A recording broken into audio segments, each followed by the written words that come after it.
Greetings from the School of Commerce, Finance and Accountancy, Christ deemed to be University.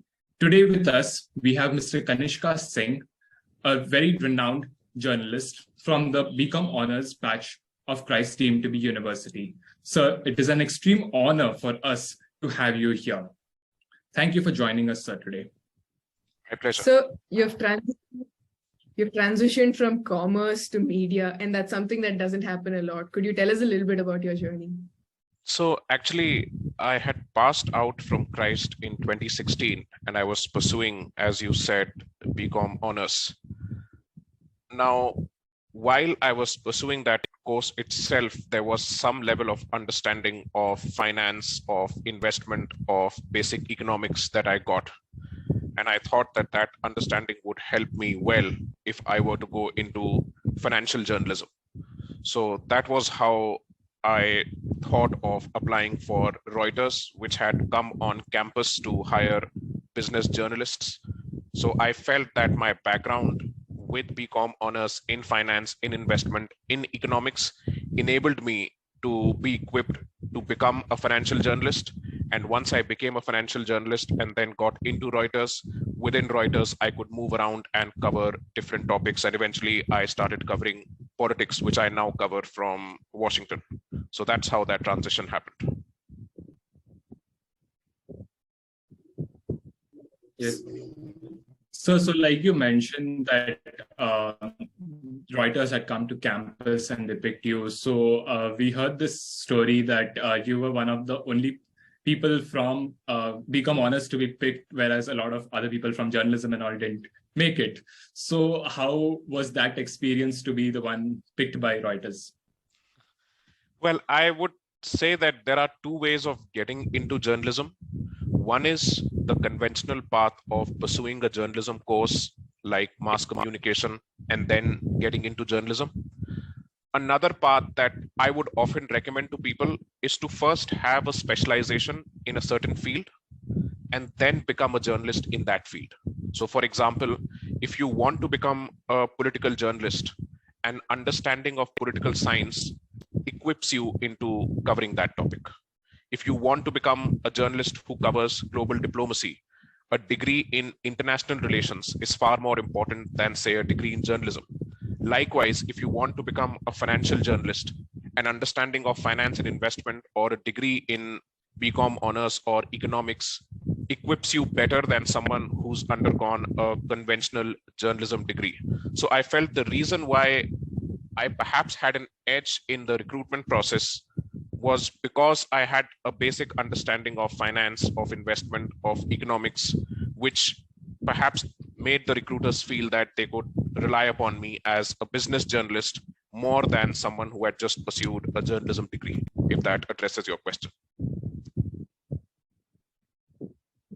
Yes, that does. How did you exactly get into media? What drove you to start your journey and explore Reuters as a career?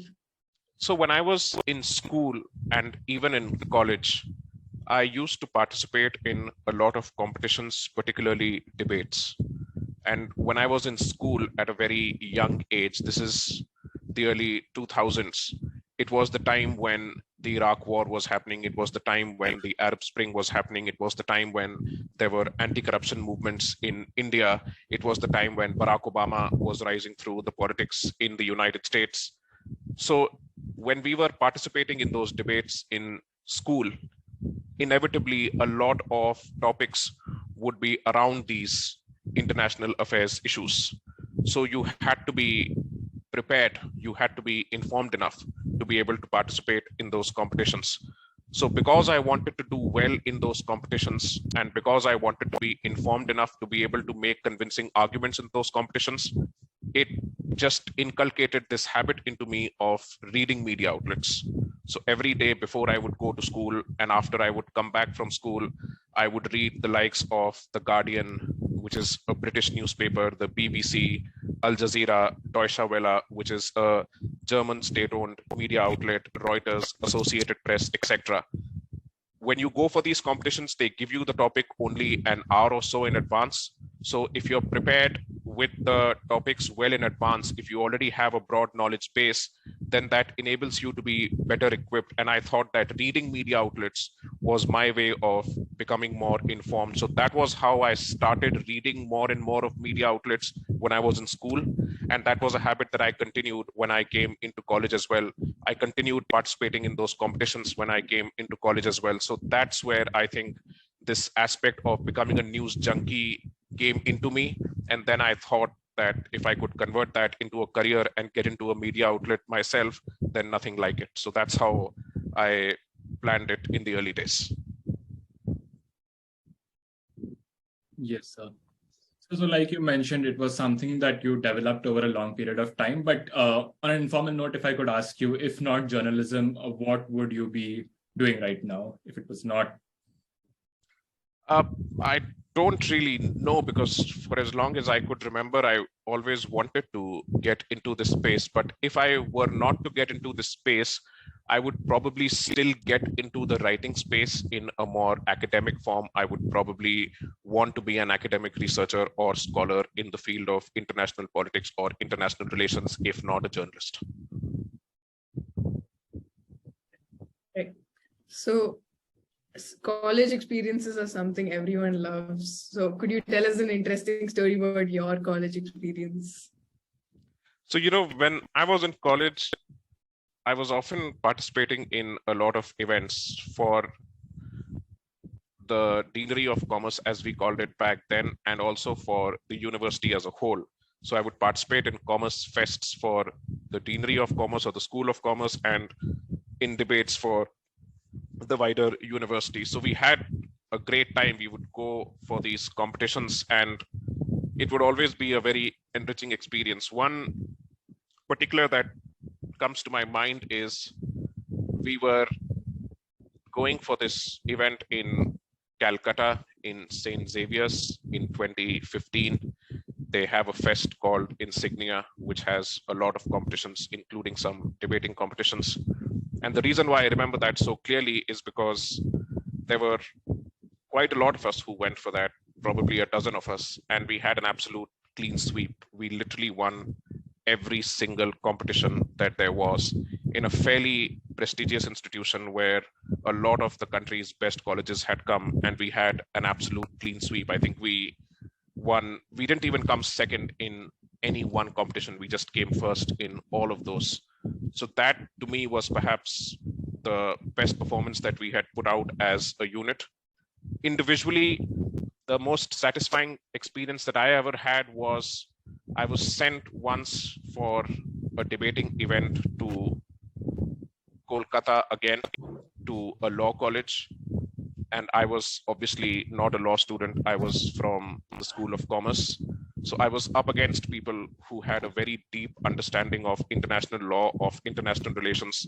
And we had a very vibrant debate in one of those competitions about international law around privacy. If you remember, that was in 2014. That was just a year after Edward Snowden, the NSA analyst, had leaked some documents to the press about how the United States was engaging in a global surveillance program. So people who were law students were very familiar with how that impacted privacy rights across the world. I had to do a lot of research on that topic to make myself familiar with that, since I didn't have a law background. And when we finally ended up winning that competition and we ended up getting the winner's medal, that for me was particularly satisfying because I wasn't from that field and we were still able to beat some people who were from that field. So that to me was perhaps the most satisfying individual memory that I had from a competition that I went to. That sounds great. So from my limited understanding through this conversation, you spent a lot of time learning outside of the traditional classroom setting that a lot of the people have recently started discouraging as well. So do you think that this academics education system requires a shift into a more helpful situation for students so that they can make career choices? We'd really like your opinion on that. So I think when you're at that age, a lot of times you're not very clear with what you want to do yourself. I mean, some people may have that clarity, but many people will not at that age. So I think some form of structural education imparted as a degree perhaps is important to prepare you, to enable you to understand what you want to do. But what I would always recommend to any student is, when you are in a campus, especially in a campus like Christ University, don't restrict yourself to any one genre. Yes, you are a commerce student. Obviously, you should not fail in your examinations. You should obviously do well. You should excel if you can, but don't just restrict yourself to that one group. On the same campus, you have law students. On the same campus, you have journalism students. On the same campus, you have competitions and fests where all of those students participate together. Try to have a friend circle, try to have a network that extends beyond just your immediate class or school and inculcates everyone from the campus. That will enable you to have a diverse understanding yourself, that will enable you to open your own mindset as well.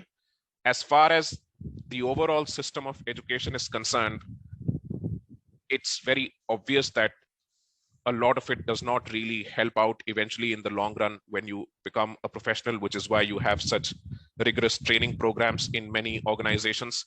If the system were enough to equip you into becoming a professional, those training programs perhaps wouldn't have existed. So there's definitely a gap, but that's a very broad macro problem. That's not really a problem that you can fix at your level. What you can do at your level is try to widen your outlook by interacting with as many groups as you can, so that you can develop an understanding of their outlook, so that you can then develop an understanding of what you want as well. I remember there was another friend of mine in the same course that I was pursuing, who's now a very experienced terrorism analyst. So imagine, he studied in the School of Commerce and then ended up becoming a globally renowned terrorism analyst, because both of us would participate in competitions with students from law, with students from journalism, and that widened our outlook into those topics and then enabled us to figure out what we wanted to do in the long-term career path as well. So the advantage of being in a diverse college like Christ is to interact with as many groups as you can. So you should definitely make the most of that. As far as the broader macro problems are concerned, unfortunately, they do exist and they are not in our control. So what we can try to do is see how we can work around them and not let them be an obstruction. So, has there been anything that you regret learning late, or you wish you'd learned it earlier through your Christ journey? So, oh my God, I mean, I can speak on this for hours. There are lots of things that I feel I should have done much earlier. I felt that in my profession, particularly when you're a journalist, you have to be very objective in your thinking. You have to be very free from bias, which means that even when you're reading, you have to ensure that you read across the spectrum. So when I was growing up, I felt that the type of media outlets that I read, or the type of news sources that I referred to, even when I was in college, even when I was doing my assignments, were of a certain inclination. So that really shut me off from the opposite side of the spectrum. So I just gave you an example. I used to read the Guardian newspaper, which is a British newspaper, fairly liberal, fairly left-leaning. I didn't read, say, the likes of the Telegraph at the time. The Telegraph is fairly right-leaning. So I was obviously putting myself in a position where I was falling into a bias. So if I could have had a more objective understanding of being more wholesome at that age, and probably looking at things from both sides as opposed to having a bias, that was an understanding that I think could have helped me, not just in journalism, but it could have helped me in my college activities back then as well. So probably I would have wanted to be a lot more objective than I was at that age.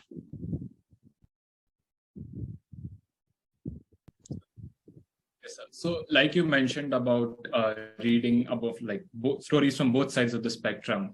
So now what is your ideal approach, and like how do you be up to date with everything?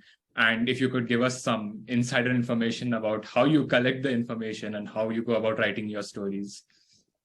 Right. So firstly, in terms of how you should follow any topic, I would always recommend to someone that you follow any topic from 3 different news sources. Pick up one news source, which is from one side of the bias, pick up another news source, which is from another side of the bias, and pick up a third news source, which is completely distant from the news. So let's give a practical example. Let's say you want to talk about the policy of tax cuts in the United States, where I live. The Republican Party, which is the party that introduced the tax cuts, is supported by Fox News. Fox News is a news organization that has a bias towards the Republican Party because the owners of Fox News are donors to the Republican Party. So if you want to understand the benefits of that policy of tax cuts, the best place to go to is Fox News. Fox News would tell you how that policy would create corporate incentives, how that policy would increase corporate profits, how that policy would create jobs, how that policy would increase growth. But if you want to understand the other side of the spectrum, then go to CNN and MSNBC. Reason being, CNN and MSNBC have owners who fund the Democratic Party, which is the other party in the United States. So they would always be critical of this policy that was introduced by the Republicans. So CNN and MSNBC will tell you how these tax cuts reduce government revenues, how a reduction in government revenues would lead to a decline in programs, say to impoverish poverty, say to engage in welfare. So how the tax cuts for the absolute rich will actually come at the cost of a reduction in services for the absolute poor. Now, if you read only Fox News, you would think this policy is absolutely brilliant. If you read only MSNBC, you would think this policy is catastrophic. If you read both, then you'll probably get the pros as well as the cons.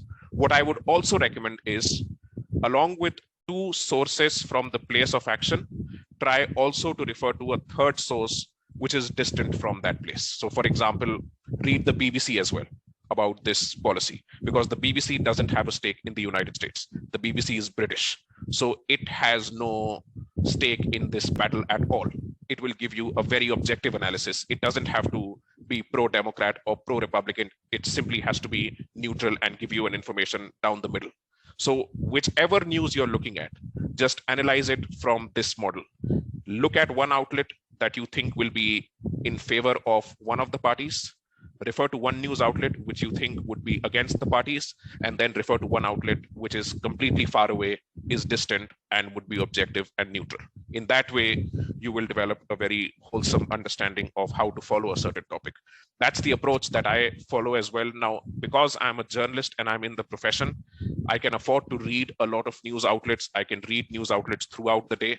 That's not a luxury that people would have in other professions because they have other things to do in life as well. So I follow the same model as well when it comes to topics that I'm personally not covering.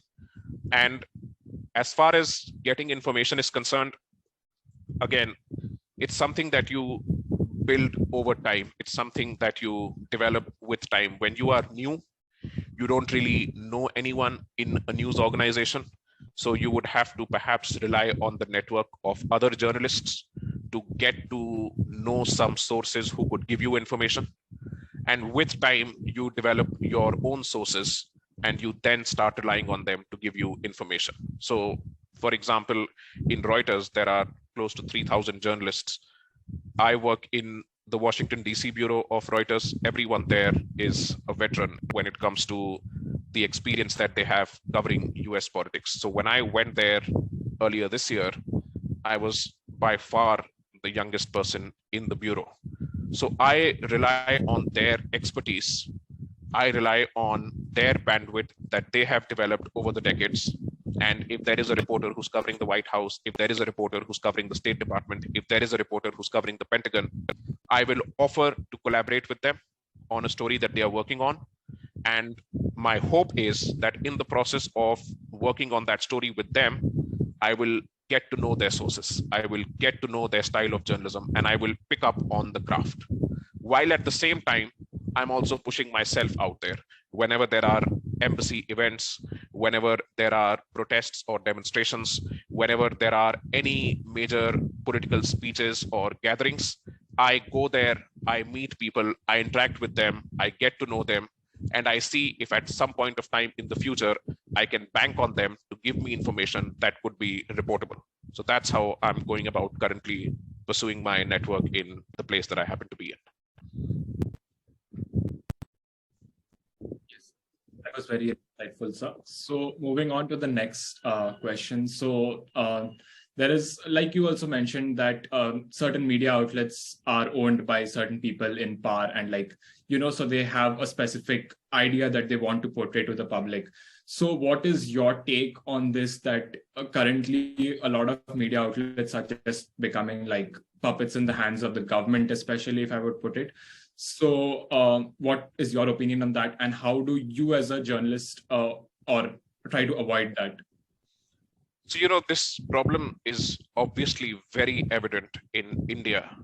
It's evident in other parts of the world too. If you look at the media of, say, the Middle East, many of them are state-owned and therefore have a state bias. The unique part about India is that the media in India is actually not state-owned, and it still sucks up to the state so much more that you would think they are state-owned, even though they are actually private-owned. So a lot of this bias comes from the ownership. So like I told you in the example of the United States, if the owner of Fox News is a contributor to the Republican Party, then obviously Fox News will have a bias towards the Republican Party. If the owner of MSNBC is a donor to the Democratic Party, then obviously MSNBC will have a bias towards the Democratic Party. So in India, we all know where the bias is in terms of in whose favor the bias is. It's in favor of the government. So obviously, the business houses that own those media outlets do not want to upset the government or want to be in the good books of the government, and therefore the media that they own really does their bidding or their job. That's how corporate ownership works. It's actually not a new concept. It's now something that gets highlighted more because people tend to notice it, people tend to point it out on social media. But this concept of the government or the government's pro-business elites using the media is actually very common. It's something that happened even in the world wars. You had the governments that relied on media outlets to do their bidding, their propaganda. To a large extent, it's happening even right now in the Russia-Ukraine war. And it happened certainly when I noticed it in the Iraq war. I was very young when this was happening, so I didn't have the intellectual capacity to understand it fully as it happened. But years later, when I look back at it, I could clearly see the evidence of it. So I'll just give you one example here. There are two very famous and prestigious newspapers in the United States, the New York Times and the Washington Post. I would say they are among the most well-known newspapers anywhere in the world. Now, in the build-up to the war in Iraq after 9/11, both these newspapers had stories citing sources that Iraq had weapons of mass destruction. That was what the American government was saying, that Iraq had weapons of mass destruction and it could use those weapons against the United States. So the United States had to attack Iraq to prevent it from doing that. Now, these media outlets, as they should have done, should have questioned the claims of the government, should have asked the government what is the evidence of those weapons of mass destruction in Iraq. Instead, they published stories citing sources that Iraq had those weapons. In fact, the Washington Post published an editorial column, which is still available on their website, which said, and I'm not even paraphrasing, I'm literally quoting it, it said it is indisputable and irrefutable that Iraq has weapons of mass destruction. Now, what happened as a result was, because these big, reliable media outlets said that Iraq had those weapons, public perception in the United States changed or altered. It started supporting the idea of that war because the public felt threatened and felt that Iraq should be attacked if it had those weapons, because it could use those weapons on the United States otherwise. So as it turned out, public opinion favored the war. As it turned out, the United States invaded Iraq. As it turned out, that war killed hundreds of thousands and displaced millions. And as it turned out, Iraq did not have weapons of mass destruction. Nothing of that sort was found in the country. So it was clearly a lie.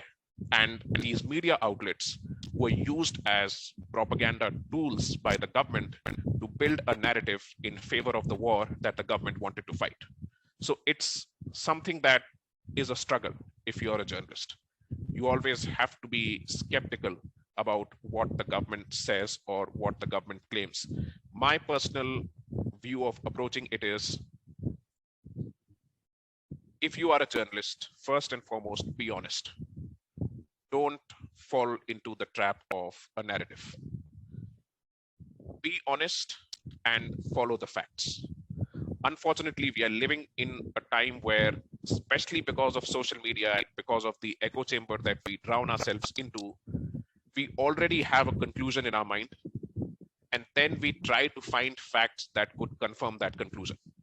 So your conclusion could be Narendra Modi is good, Narendra Modi is bad. And then you will find facts to support Narendra Modi is good or Narendra Modi is bad. So you already have the conclusion in your head. And now you're finding facts to justify that conclusion. Whereas the process should actually be reverse. You should first find the facts, and then based on the facts, you should reach the conclusion. So I would advise any journalist to first and foremost be honest. Secondly, follow the facts and not the narrative, and build a conclusion based on the facts and not the other way around. And thirdly, you have to be prepared in this profession to ask questions to those who are in power. If you are a journalist, your entire job is to speak truth to power. Your job is to ask tough questions to those who are in power, be it in the government, be it powerful corporations, be it anyone holding any authority. If you cannot do that, then you're not a journalist. You're simply a propagandist. Your entire job as a journalist is to question those who are in power. If you cannot do that, then I would have to say the profession is not meant for you. You should look elsewhere. Right. So like you were saying, people are shifting more towards social media and consuming news from different sources, right? So it's also understood that print media is slowly fading away. What do you believe is the future of media? Do you think print media is still going to be there, or do you think we're going to transition into a technological consumption of media? Well, that's a great question. I think there's no denying the fact that overall, the journalism industry, in terms of its revenue model, is facing a tough time. It's facing a steady decline. It was already facing that decline with the rise of the internet, and it got accelerated during the pandemic. So what happens is, if you have the internet, you have information free of cost. For example, there are media outlets to which you have to subscribe. You have to pay them a subscription fee, like the Wall Street Journal, the New York Times, the Washington Post, etc. There are some media outlets that are free, like the BBC is free, CNBC is free, Al Jazeera is free on its website. So you really have no incentive to pay subscription fees to media outlets in today's era, when you can actually get the information free of cost on the internet. So as a result, what's happening is not a lot of people are reading newspapers because they have information available online. So they don't need to buy a newspaper. They don't need to subscribe to a newspaper's website, which means their revenue is falling.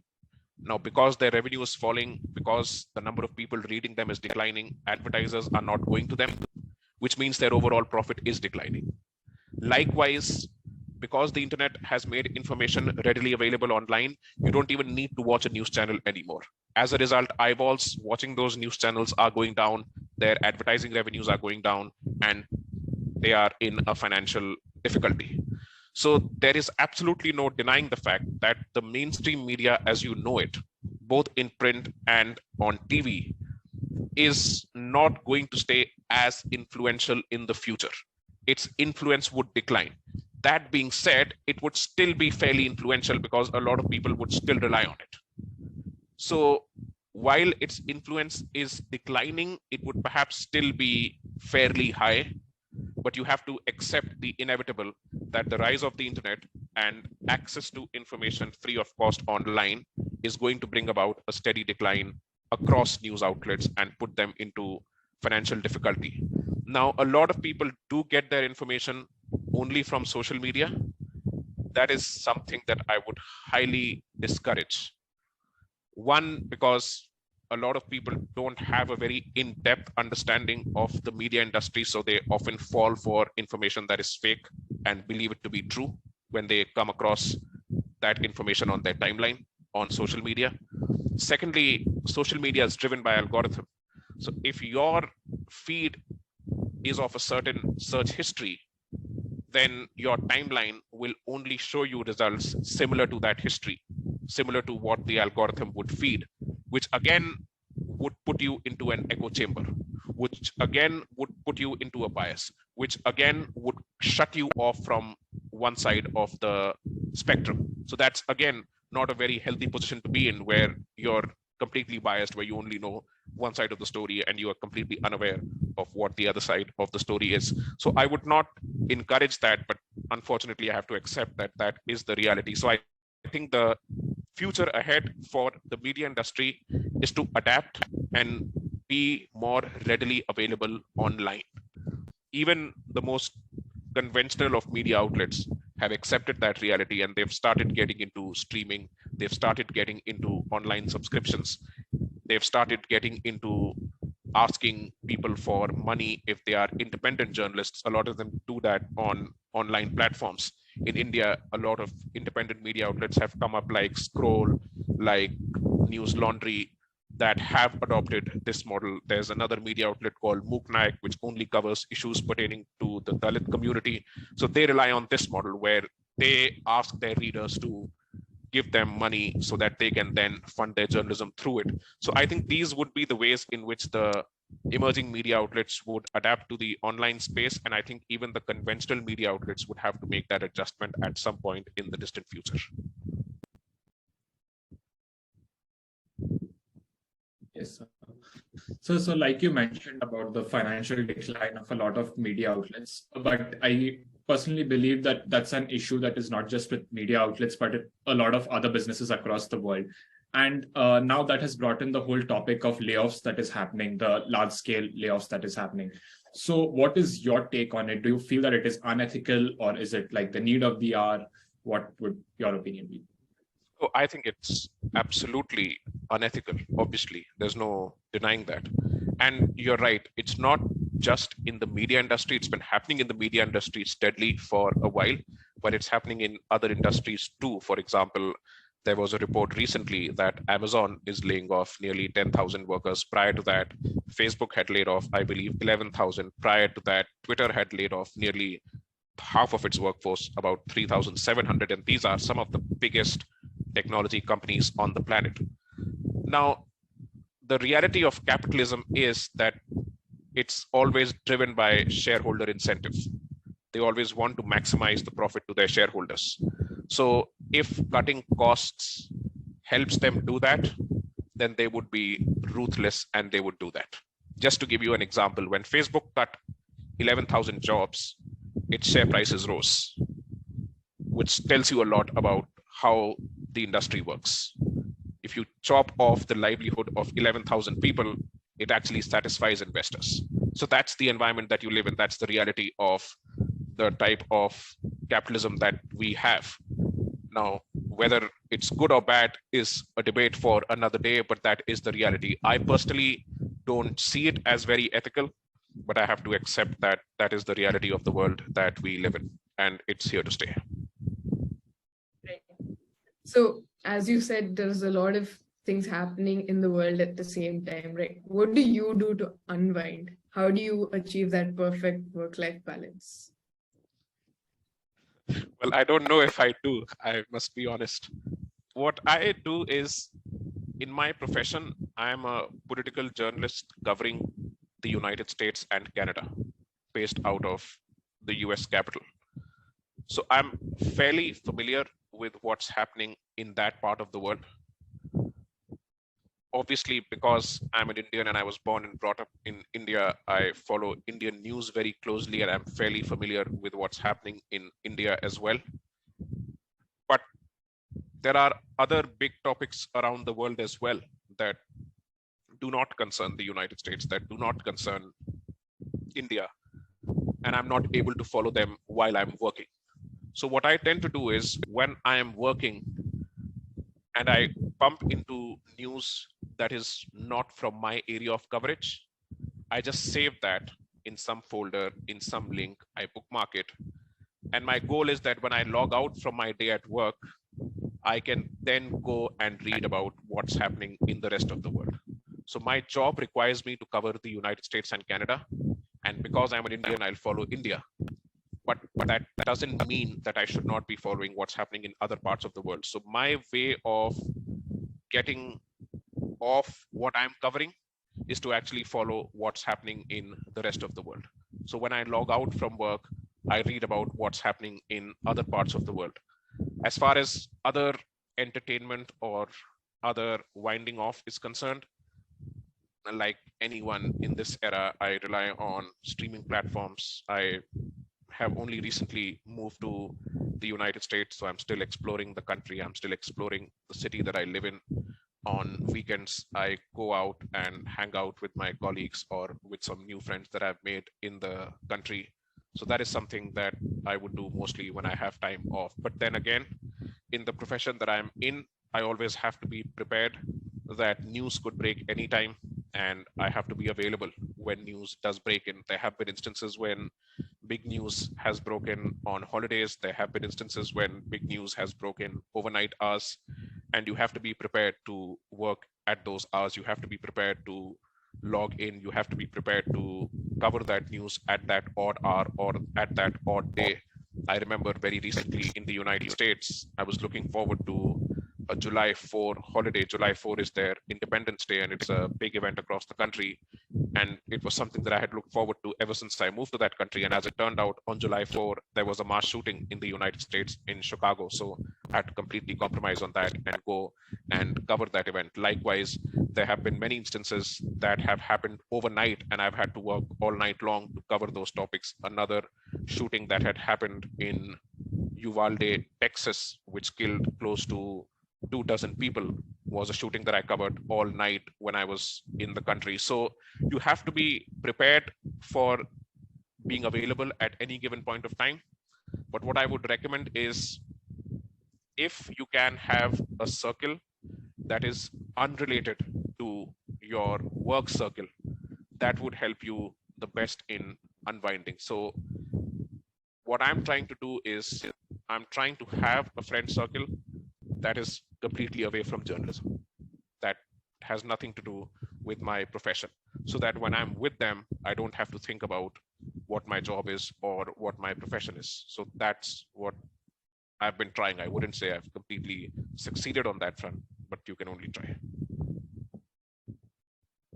So like you mentioned that you covered the shootings that had happened in the United States.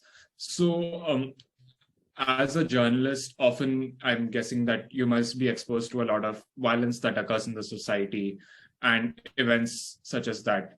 So how do you deal with it on a personal level, or how do you ensure that you don't let it affect you beyond a certain level? Because ultimately, if it affects you beyond a certain thing, then it's unhealthy for you as an individual. So how do you ensure that? That's a fantastic question.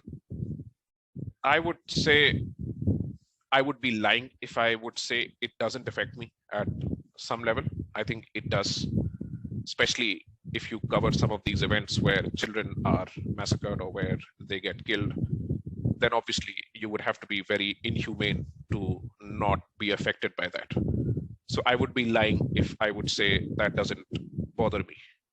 But what I try to do is, as soon as I'm reporting, as soon as I put my reporter's hat on, I just feel I leave behind the person who has those emotions or who has those feelings or who has those sentiments. When I'm reporting, I almost become a robotic objective person.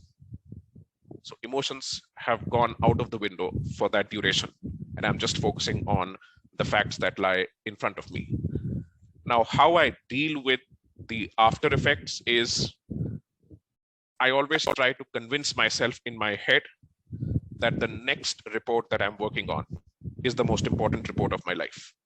In other words, whatever I have covered is now the past. Even if it was a very good coverage, it's something that's history now. I convinced myself that I would judge myself based on the next report that I do. So I apply the same intensity and the same passion onto the next report. And I convince my mind to leave behind whatever I've just covered. So in that way, I try to put all my energy into the next news cycle. And so what has happened in the previous news cycle is something that I tend to then leave behind. Again, it's something that's work in progress. So I cannot say that I completely leave out those thoughts or shut out those thoughts. But the goal simply is to always have something to look forward to so that whatever has happened in the past does not really haunt you. Right. So could you also tell us one interesting story that you covered, something that made you want to do journalism more and more every single day, or something that inspired you as an individual? Well, I mean, I've covered quite a lot in recent years, but I'll give you one example, which wasn't perhaps the most high profile that I covered, but it still was very moving. So I was recently covering a court case in the United States, which was the sentencing of an Islamic State militant. So that Islamic State fighter had been captured and brought to the United States, and that person was being given a trial, was found guilty, and was about to be sentenced. Just for some background, it was the same person who had murdered a US journalist, James Foley. And the parents of those that he was accused of murdering were all there in the court. The family of the people that he was accused of murdering were in the court. So I was witnessing the sentencing, and this Islamic State member walks into the court. He is sentenced to life in prison. And before the sentencing was announced by the judge asked the families of those who he had killed to speak. So the mother of James Foley, a very renowned US journalist who was killed by the Islamic State, took the microphone inside the courtroom and she was speaking. And I was just blown away by the courage that that lady portrayed in that moment. She looked at that militant in the eye in the court, and she said to him, "I have no hatred for you." She said to him, "I actually did not want you to be sentenced to death. I'm happy that you didn't get a death sentence, and I'm happy that you got life imprisonment. And I'm happy that you got a fair trial. I'm happy that you got a due process. I'm happy that you went through a system of justice which you denied to my son when you captured him and killed him." And it was such a humbling experience to see the mother of someone who was killed speaking to the murderer without any malice, without any hatred, without any sense of vindictiveness towards that murderer who had just butchered her son 8 years ago. So I really found that to be a very moving experience, and it made me feel that all the troubles that I might have had in life, and where I would have perhaps had thoughts of, say, petty revenge or vindictiveness or malice towards others, were so wrong. Because you could see here someone who has had such a loss, who really lost her son, and she still had no malice towards the murderer of her son as that murderer was being sentenced and as she was speaking to that murderer in court. So I really found that experience to be very moving, very humbling, and very inspiring. Again, I've covered issues that have been far more high profile, but I've never been moved by an issue as much as I was by the words of that very courageous lady in court. So, as you were saying, there are some sensitive news coverages that you carry out. There are some high-profile cases. How is your family or your friend circle back at home taken the fact that you've gone from a commerce background to being a journalist at Reuters. So have they been open to that change? How have they taken that transition? Well, they have been actually very open to that. They've never really pressurized me into taking any career path. They've always been supportive in whatever decisions I have made. There have been instances where they've probably been worried. I would be lying if I would say that they haven't been. But I think they've sort of accepted that I've come into the profession and there would be some risks or some costs associated with it. But beyond that, they've always been very encouraging and supportive. That sounds great. So we have one last question. What would you tell us Christites, one piece of advice that we should follow in our journey to finding a successful career? Well, I think firstly, when you're in college, you should definitely enjoy that phase of your life. You should not be stressed by what would happen in the future. So for those 3 years or 4 years or 5 years that you're in college, just have a good time. As far as your trajectory is concerned, what I would always recommend to any student is in the first year, don't be choosy. In the first year, do everything that you can in terms of fests, in terms of competitions that you want to participate in terms of the certificate courses that you want to do. Just put your first year as the year of experimentation. After the first year, just take a step back and see in all that you experimented, what was it that you liked the most? And in the second year, double down in that direction. So I participated in every activity that there was in the first year. And I realized at the end of the first year that what I liked the most was probably debating, something that I had also done in school. So in my second year in college, I just doubled down in that one direction and I just went for that many more debating competitions. And by the time the third year came, it therefore gave me the clarity of what type of profession I wanted to go into, of what type of career I wanted to go into, and what type of organization I wanted to join and sit for placements. So I would say give the first year to complete experimentation, give the second year to building a specialization, and see if by the time the third year comes, you can use that specialization to get into the career that you want or the organization that could take you into the career that you want.